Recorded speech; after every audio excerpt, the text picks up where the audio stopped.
बड़भयरू आश्रम विद्यालय योग प्रशिक्षण और विद्यार्थी चेतना शिविर आयोजित। सुवर्णपुर जिला बड़भयरू आश्रम स्कूल रे एक योग प्रशिक्षण और विद्यार्थी चेतना शिविर अनुष्ठित हो जाइछि। शरीर को सुस्थ और निरामय रखा योग एक अपरिहार्य अंग।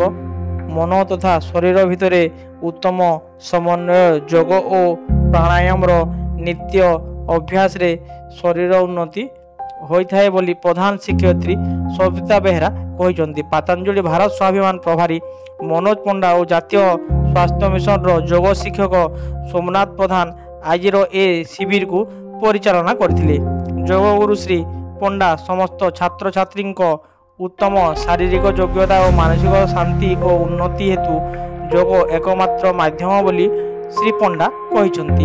यही कार्यक्रम रे अन्य शिक्षक तेजराज मेहर, चमार बरिया, मित्रभानु भोए, शिवानंद मेहर, पंकजिनी नायक, अजित नाग, शुभकांति झांकर, परिचालिका सविता बेहरा प्रमुख योग शिविर को परिचालना करथिले।